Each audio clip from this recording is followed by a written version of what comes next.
మొదటిది రాయలసీమ జిల్లాల్లో ఉన్న నిరుద్యోగం, రెండవది రాయలసీమ జిల్లాల్లో ఉన్న పేదరికం. ఈ రెండు విషయాల గురించి మాట్లాడేదానికి మీ ముందుకు రావడం జరుగుతాం. రాయలసీమ పాత జిల్లాలు 4: కడప, చిత్తూరు, అనంతపూరు, కర్నూలు పాతయి. ఈ 4 జిల్లాల పరిస్థితి నిరుత్సాహంగా ఉంది. ముఖ్యంగా నిరుద్యోగుల్లో తినేదానికి తిండి లేదు, ఉండేదానికి సరైన వసతులు లేవు, తల్లిదండ్రుల పైన ఆధారపడి బతకాల్సి వస్తూ ఉంది. వయసు వచ్చిన బిడ్డలకు కూడా దాదాపుగా 75 సంవత్సరాల ఆంధ్రప్రదేశ్ రాష్ట్రంలో దాదాపు 7 మంది ముఖ్యమంత్రులు వచ్చారు రాయలసీమ జిల్లాల నుంచి. చిత్తూరు నుంచి కిరణ్ కుమార్ రెడ్డి 3 సంవత్సరాలు, చంద్రబాబు నాయుడు 15 సంవత్సరాలు, రాజశేఖర్ రెడ్డి కుటుంబం 11 సంవత్సరాలు, దామోదరం సంజీవయ్య, విజయభాస్కర్ రెడ్డిలు దాదాపుగా 4 సంవత్సరాలు, నీలవ సంజీవరెడ్డి దాదాపు 40 సంవత్సరాల పాటు రాయలసీమ జిల్లాల్లో ముఖ్యమంత్రులు వచ్చారు. లక్షల మంది చదువుకొని ఉన్నారు. ఈ లక్షల మందికి ఉద్యోగాలు రావాలంటే మార్గం ఏంది? లక్షల మంది రైతులు ఉన్నారు. అది ఏదో పోలవరం వస్తుంది, బనకచెర్లు వస్తుంది, ఇవన్నీ నాకైతే నమ్మకం లేదు. వస్తాయి, ఎవరికి కొంతమంది కడుపులు నింపేదానికి వస్తాయి పెద్ద పెద్దోళ్ళకి, కానీ పేద రైతుకి ఇది సహాయం జరగదు. రాష్ట్ర విభజన జరిగేటప్పుడు రాయల తెలంగాణ అనే ఒక ప్రపోజల్ నేను పెట్టాను డాక్టర్ మన్మోహన్ సింగ్ ముందు. నన్ను ఆయన చెప్పాడు మ్యాప్లు గీయమన్నాడు, నేను గీయించాను శ్రీకాళహస్తిలో. క్యాబినెట్లోకి వెళ్ళింది రాయల తెలంగాణ అనేది. ఎందుకు చేశాను అని అంటే 42 లోక్సభ సీట్లు ఉన్నాయి మనకు, అటు 21 ఇటు 21 అని చెప్పాను సరిపోయేటట్టుగా. మన్మోహన్ సింగ్ చాలా బాగుంది నీ ఆలోచన అన్నాడు. మరి మ్యాప్లు గీసి క్యాబినెట్లోకి నేను పెట్టించాను, సైగ్గా పెట్టించాను. ఇది జైపాల్ రెడ్డి అని ఒక ఆయన దీన్ని చెప్పాడు కేసీఆర్కు. ఎట్టో ఆయనకు తెలిసింది. పోయి సోనియా గాంధీ దగ్గర పోయి చేతులు పట్టుకొని, అమ్మా నన్ను గారు రాయలసీమ తెచ్చి తెలంగాణ కలిపితే నేను తట్టుకోలేనమ్మా వాళ్ళ ముందు, ఇది వద్దు తల్లి, నువ్వేం చెప్తే చేస్తానని ఆ అమ్మకి ఏం చెప్పాడో తెలియదు. మొత్తానికి రాయలసీమ జిల్లాలని తీసేసి పొట్టి తెలంగాణ చేసుకున్నారు. తెలంగాణ వాళ్ళు తెలివైన వాళ్ళు. మరి రాయలసీమలో ఏమున్నాయి? రాళ్ళు తప్పించి ఏమున్నాయిడా? ఎట్ట బతకాలా? ఎప్పుడు వస్తాయి పోలవరం నీళ్లు, బనకచెల్ల నీళ్లు, తెలుగు గంగ నీళ్లు? వచ్చానా ఇంకొక 100 సంవత్సరాల్లో. మా చంద్రబాబు నాయుడు బాగా చెప్తుంటాడు, బనకచెల్ల తీసుకొస్తాను, శత్రుచెల్లని తీసుకొస్తానని. ఒట్టి మాటలే, ఎన్ని జరగవు. జరిగేదానికి కూడా ఒక 100-200 సంవత్సరాలు పడతాయి, అడ్డాలు వస్తాయి, పోతాయి. ముఖ్యమైన విషయం ఏంటంటే రాయలసీమ బిడ్డ, రాయలసీమలోనే పుట్టి పెరిగినటువంటి బిడ్డ. వాళ్ళమ్మది రాజంపేట, వాళ్ళ నాయనది అనంతపూర్లో తాడిపత్రి.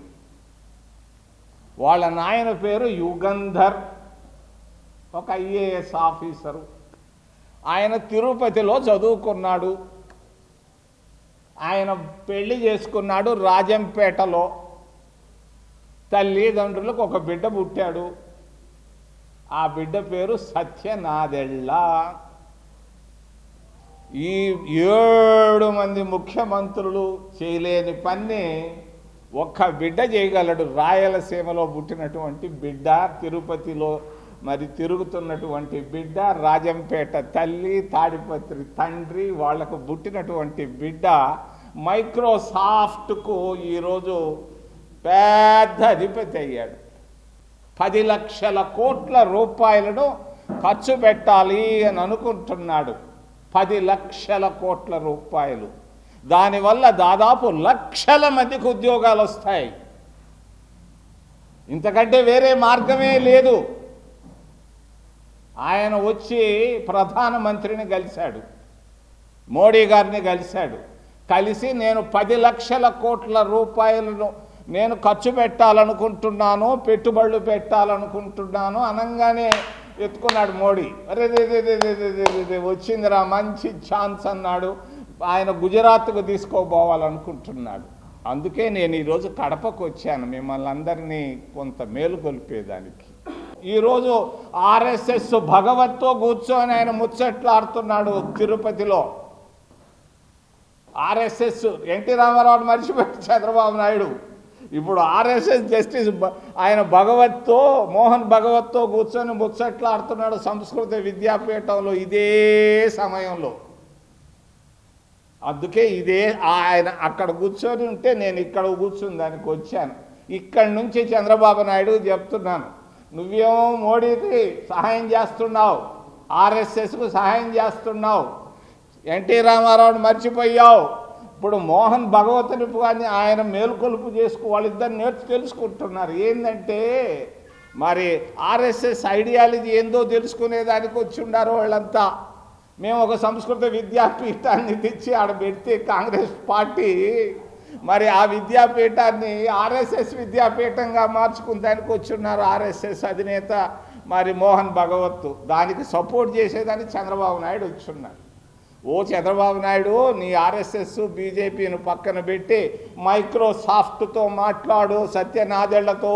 నాకు కూడా ఆయన తెలుసు, నేను కూడా ఫోన్ చేస్తాను ఈరోజే.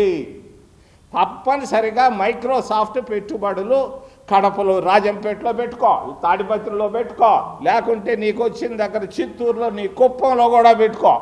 వారికి పెట్టుబడులు మాత్రం మైక్రోసాఫ్ట్ పెట్టుబడులు గుజరాత్కు పోయేదానికి వీలే లేదు. మరి భారతదేశంలో తప్పనిసరిగా రాయలసీమ బిడ్డ, సత్యనాదెళ్ల రాయలసీమ జిల్లాల్లోనే పెట్టాలని నేను డిమాండ్ చేస్తూ చంద్రబాబు నాయుడిని వెంటనే ఈరోజు సాయంకాలమే నువ్వు మోహన్ భగవత్ ఆర్ఎస్ఎస్ వాళ్ళ పక్కన పెట్టేసి వెంటనే ఫోన్లో మాట్లాడు సత్యనాదెళ్లతో. నేను కూడా మాట్లాడతాను, నాకు కూడా ఆయన తెలుసు. అందుకొరకే 20 సంవత్సరాల నాడు మన్మోహన్ సింగ్ ప్రధానమంత్రిగా ఉన్నప్పుడు పేదరికాన్ని గ్రామీణ ప్రాంతాల్లో తీసేసేదానికి మహాత్మా గాంధీ గారి పేరు మీద ఎన్రేగాని తీసుకొచ్చారు. Mahatma Gandhi national employment guarantee scheme. ఈ స్కీమ్ని తీసుకొచ్చింది కాంగ్రెస్. ఉద్దేశం ఏంటంటే కాస్తో కోస్తో పేదరికాన్ని తీసేయాలి, ఆకలిని తీసేయాలి, ప్రతి ఒక్కరికి ఏదో పని పెట్టాలన్న ఉద్దేశంతో కాంగ్రెస్ పార్టీ తీసుకొచ్చింది. మొన్న పార్లమెంట్లో ఒక బిల్లు పెట్టారు వాళ్ళు. ఆ బిల్లు ఏంటంటే మహాత్మా గాంధీ పేరు తీసేశారు. దీన్ని బట్టి బాగా తెలుస్తూ ఉంది భారతీయ జనతా పార్టీ మహాత్మా గాంధీ అంటే పడదు తీసేసి తీసుకొచ్చారు. దీన్ని నేను ఖండిస్తున్నాను భారతీయ జనతా పార్టీ వైఖరిని. Local to global news at your fingertips. మీ చేతిలో ఒక ఆయుధం. డౌన్లోడ్ రా TV app. Media legend Ravi Prakash is back.